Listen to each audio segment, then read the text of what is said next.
ఇకపై మీకు ఇష్టమైన ఫేవరెట్ సీరియల్స్ యొక్క ఫుల్ ఎపిసోడ్స్ యూట్యూబ్లో అందుబాటులో ఉండవు. కేవలం సన్నెక్స్లో మాత్రమే ఫ్రీగా చూడొచ్చు. కూటిని అలా నెట్టేస్తావా? నువ్వు అసలు మనిషివేనా?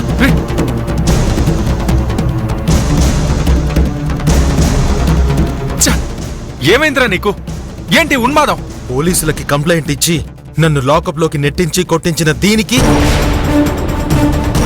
నట్టింట్లో కూర్చోబెట్టి దగ్గరుండి మరీ వడ్డిస్తున్నారా?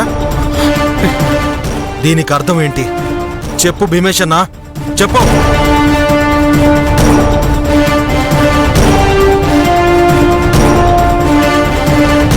బావగారు, ఇంకో కొంచెంలో వడ్డించండి.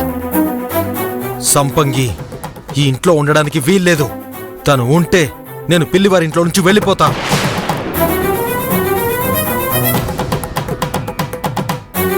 ఊరికే కాదు, ఒట్టేసి చెప్తున్నా. సురేష్, మీ అన్నయ్యని క్షమించమని అడిగి సంపంగి లోపలికొచ్చింది. అలా అడగకపోతే సంపంగిని మేము లోపలికి రానిచ్చేవాళ్ళమా? క్షమించమని అడిగితే చేసిన తప్పు ఒప్పైపోతుందా? తన్నులు తిని అవమానపడింది నేను. ధర్మేశన్నని అవమానించాను. అదంతా తలుచుకుంటుంటే ఒళ్ళు మండిపోతుంది. సంపంగి ఉంటే నేను ఇంట్లో ఉండను. ధర్మేష్ బావగారు నన్ను క్షమించారు.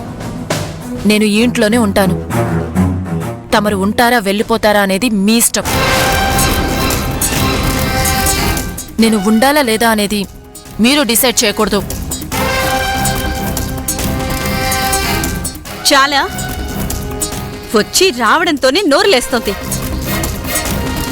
సంపంగి, మాట్లాడకుండా ఉంటే నీకే మంచిది. ఈ మాట నీ భర్తకి చెప్పు.